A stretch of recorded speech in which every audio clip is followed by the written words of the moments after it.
Hello, everyone, and welcome to your Daily Detroit. It is Thursday, March 7th, 2024, sharing what to know and where to go in Southeast Michigan. Coming to you from the Daily Detroit studio at Techtown, I am Jairus Days, and across the table from me is none other than Shianne Serini. It's so good when you get to be on the mic and not just like behind a computer screen staring at me creepily. I know. I actually got to get out of the house today, too, which has been great. Like, listeners, this look, it's that mom look of like, somehow going to work is your freedom?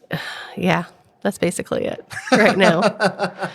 Basically, yeah. You know, I'm told through therapy and other means, that I am supposed to celebrate little wins, that we all are supposed to celebrate little wins. And maybe this isn't a little win. Maybe it's a big win. I don't know. But can I share something that I learned? Absolutely, Jer. What did you learn? I learned that we are the 17th best podcast in America, between 20 and 29 minutes long, according to FeedSpot. That is oddly specific for the timing. So specific. But awesome. We're no good if you want just 10 minutes. And if you want like a couple of hours, this isn't our staying power. No. But if you're looking between 20 and 29 minutes, we're here for you. And I will note, there are some pretty big podcasts on this list. I will also note that we are the only of the top 70 they showed. The only local entrant of any kind. That's very impressive because we are a very niche And 17th is a niche number. Like I kind of wish we were in the top 10. People would share it more. But when hey, you're we're 17th, in the top 20. There you go. We're in the top 20. And there are a lot of podcasts out there, as we've learned and been sent. By the way, can I just share this as a random aside? Yes. You and I have producing podcasts for a long time, not just for ourselves, but other people over the years. Yes. A lot of people have been sending us podcasts as of late. I'm not going to label anything specific because, frankly, this is a widespread issue. And I'm going to give a piece of advice to podcasters. Not that I know everything, but I think one thing, and I think you might agree with me on this one. Can people introduce themselves at the beginning of their show? They need to introduce themselves at It's the okay beginning to of have the show. It's okay to have like the little teaser, a little conversation bit. That shouldn't go on for like 10 minutes. No, you need to do it within like 45 seconds. Yeah, a minute maybe. Pushing it at a minute. Because I'm seeing a lot of people move from social media to podcasting. Oh, yeah. It's huge. Because there's no money to be made on TikTok. And I mean, I guess there is in a TikTok shop or something if I make belts or whatever. But anyway, this is an issue where people assume because in social media you like see it all. But then I went to one of these podcasts websites. They don't even list the host in the show notes either. No. Or in any of the description information or the website. And so I had no idea for 15 minutes, multiple times with these podcasts over the last month, who I was listening to. Jared, that's my biggest pet peeve. If I don't know who you are, I will stop listening. From an editor's perspective, why is that so important? One, people's attention spans are not very long. Two, podcasts, because you're listening to it with your ears, it's a very personal experience. You are taking somebody's show into your ears and you're listening to it, and it's personal. And so you want to have a personal connection with these people. So if I don't know who you are, why am I going to stay and listen? I get lost. That too, because if you have multiple people on a show, how do I know I'm listening to Sarah? And how am I knowing I'm listening to Beth? If I don't have them say, hi, I'm Sarah, and hi, I'm Beth. It gives people a sense of direction on who is speaking. If you look behind the scenes at any little video or whatever, when we have people around this table, because there can be a lot of people, 4 voices, we actually go round robin all the time and introduce every single time because people need to be able to identify a voice in their brain. And unlike social media, there's no visual cue. Right. Exactly. And also, I have another big, since we're talking about podcasting, like annoyances. If you have a YouTube show, but you call it a podcast, but there's no RSS feed. Like it's not in Apple Podcasts, it's not in Spotify. You don't have a podcast. You have a video show. Which is fine. But call it what it is. Don't call it a podcast because it's not. Podcasting is not a visual aspect. Can you have video? Yes. But your main part of your thing is a podcast, which is audio. I will also add, when people do a video show but don't have the visuals clued in for the audio listener, if they're going to make it audio only, that is really tough. That's why you need to kind of walk a line when you do video so that your visuals don't make it so that people, again, are lost if they're listening to the audio. Otherwise, people are just going to tune out. Yes. This is what Jared and I talk about often. One question before we get into the serious news, because there is some serious news we're going to get into. We're going to be talking about the closure of a number of drugstores around town, and we're going to be talking about that explosion a little bit. It's not the kind of thing we would normally cover, but I think there's some deeper issues that we need to talk about, that explosion in Clinton Township. How are you on your Babs book, your Barbra Streisand book? Before we get into the serious stuff, how are you doing on that? Well, Jared, I have 3 days, and I have about 7 hours to go. So I can do it. But I got 7 hours left of this 48-hour audiobook. Are there going to be a bunch of errands that you just need to run for work? I mean, I have been having like one AirPod in my ear for like days on end, just listening to her. And I did try to listen to her at like 1.25, but then she plays music in it. And so if you play it sped up, it clicks. It's terrible. And I was like, why does this sound wrong? And then I was like, oh, because I sped it up. And also I didn't want to distort Bab's voice too much. Something I did not think that I would love, AirPods. Mm-hmm. I got some cheap ones from as a giveaway a few years ago. I've been using them for years. Yes. These like very much knockoff, very large, almost comically large, like Fisher Price AirPods. But I'm too cheap. Like I don't like to spend money on things that aren't for other people or whatever. I will suffer with things. I do not like to spend money on myself, but got AirPods. And let me tell you, it tells me notifications. Mm-hmm. Like this alone is a great product. And I thought I was being like this person's like, oh, I'm not going to spend that kind of money. But once I proved to myself that I wouldn't lose them, the cheap ones proved to me that I wouldn't lose them. So that's what I was afraid of, because I would always have the wired ones, but then always something terrible would happen to them. Jer was always the wired person. But those are $20 and these are like $100. But you know what, Jer? Let me tell you something. With this new AirPod Pro 2, which I do not have. I do have. I was lucky enough to get them for Christmas last year. But not only can you find my AirPods on your phone and they will play, the original ones, you couldn't find your case, because that was my biggest problem. I would have my AirPods and then I'd put my case somewhere and then I'd be like, where's my case? I do want to get a new case for this that's bigger, like one of those like cover cases. Mm-hmm.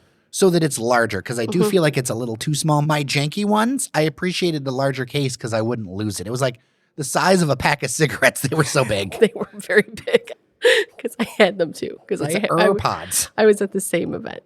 Anyway. Let's get into something more serious. Let's talk about this explosion that happened this week.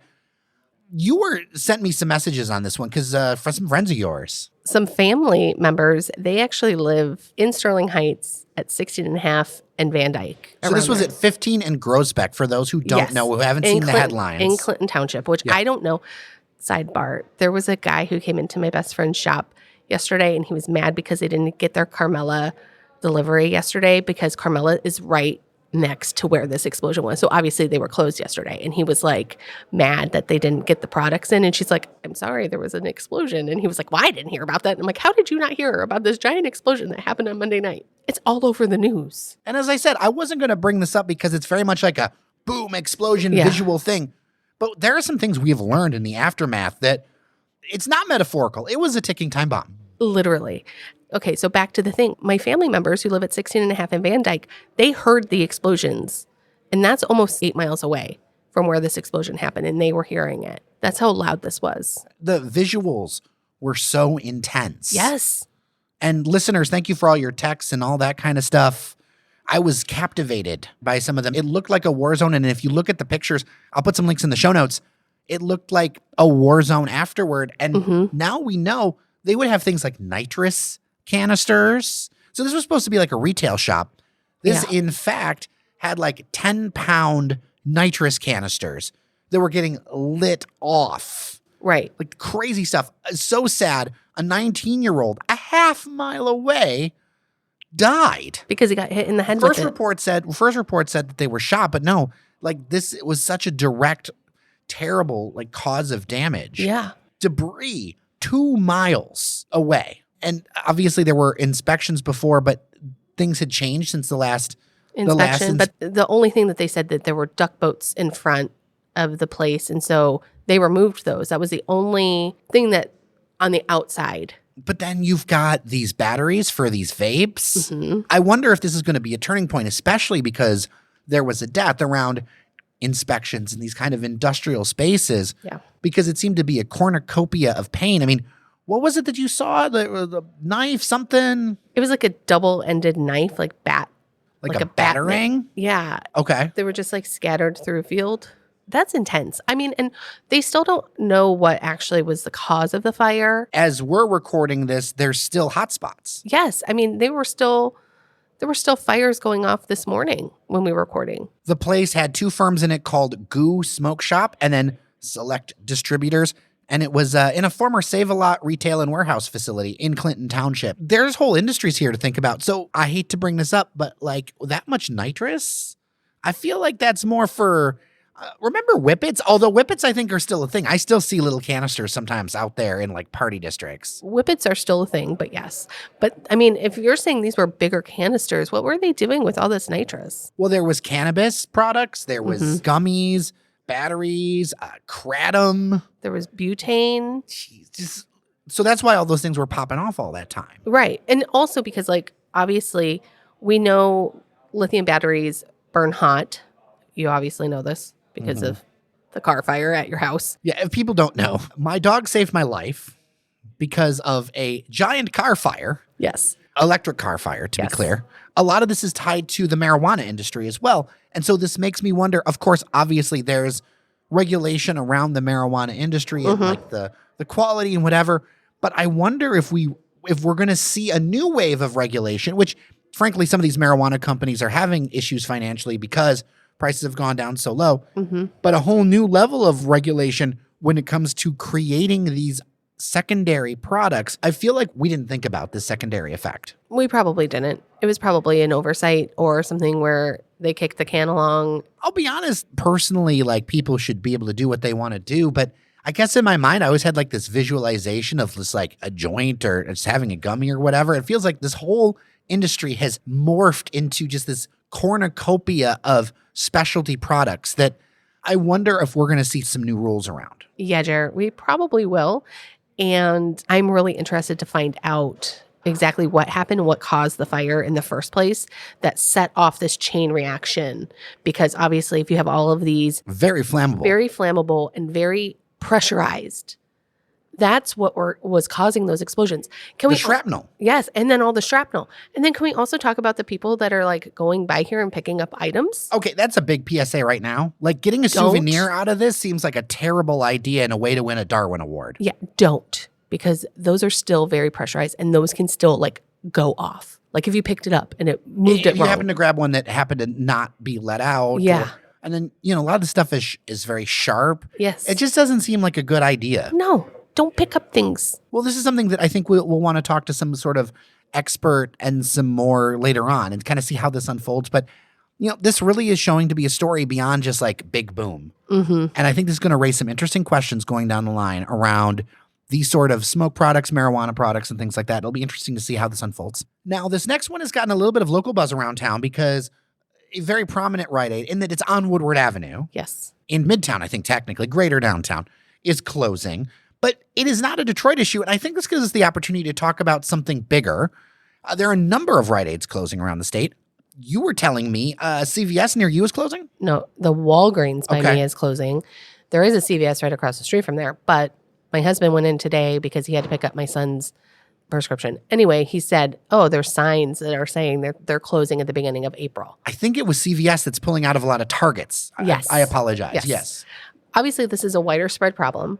We've known that there are Rite Aids that are closing. There was a Rite Aid that was on 14 Mile and Crooks in Clawson that is closed in the past couple months. They're going through a bankruptcy restructuring is one thing. But some of the core issues is I've had some pharmacists tell me that like they're not able to make money filling prescriptions anymore. Right.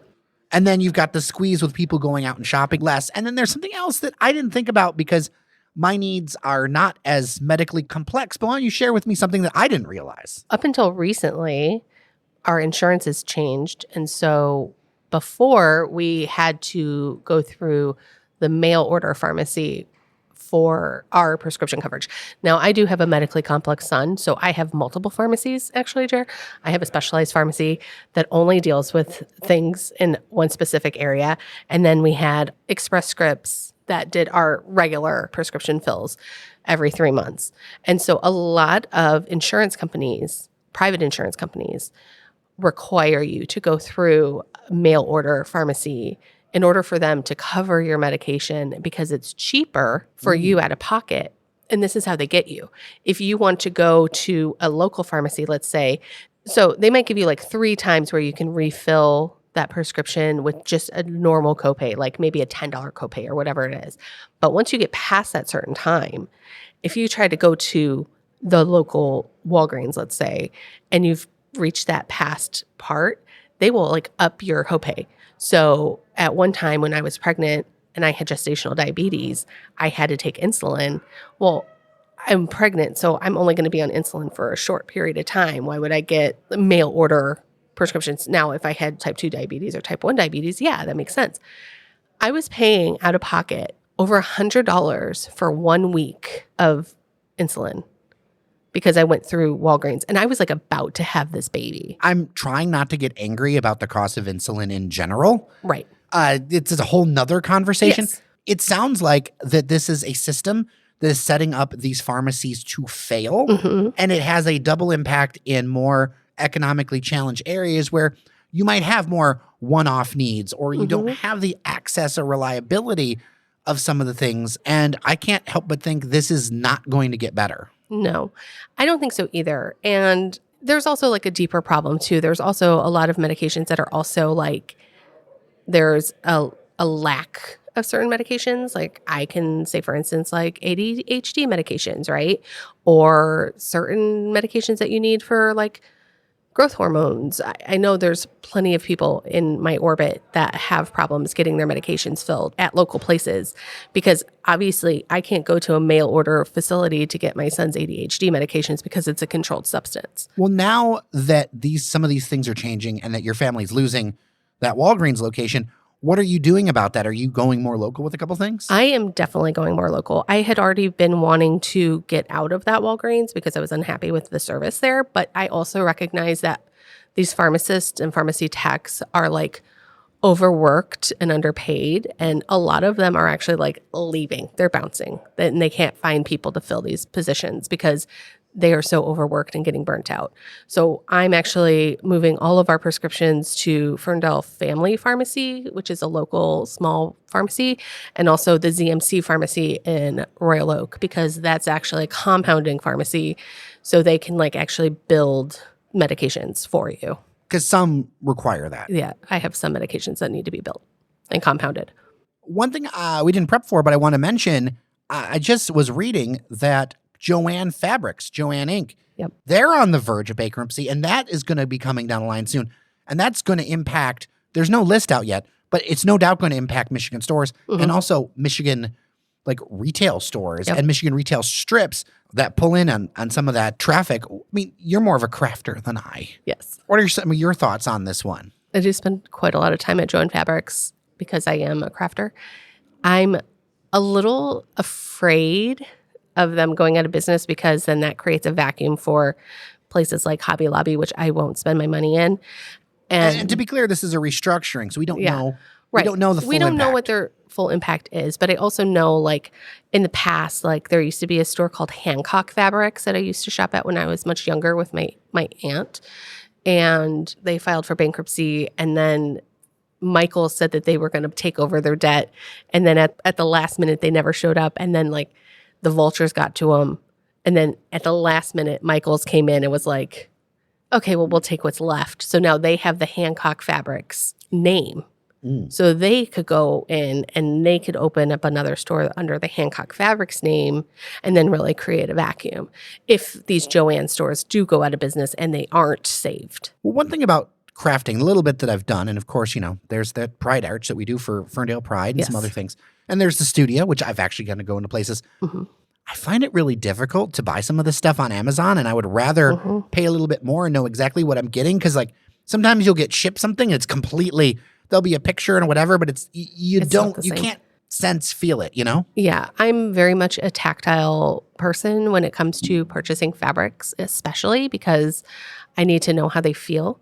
That's why I like going into Joann's to like feel fabric, but I also follow a lot of independently owned fabric stores.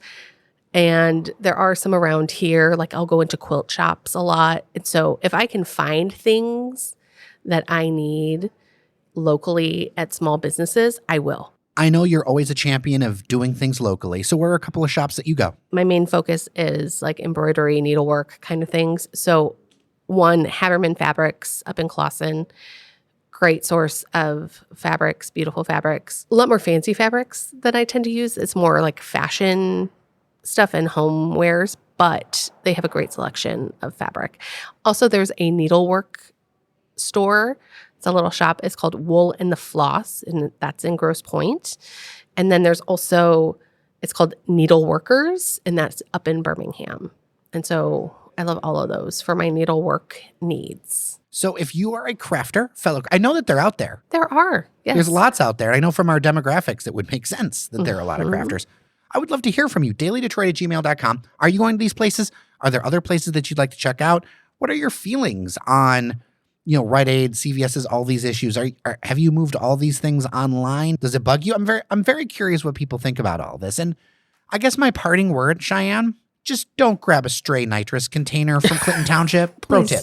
Please don't. And also don't do whippets, guys. It's not good for your brain. With that, I am Jer Stays. And I'm Shianne Noserini. Thank you so much for listening to your Daily Detroit and our unsolicited, non-medical advice. Yeah. That's just mom advice, guys. Mom advice.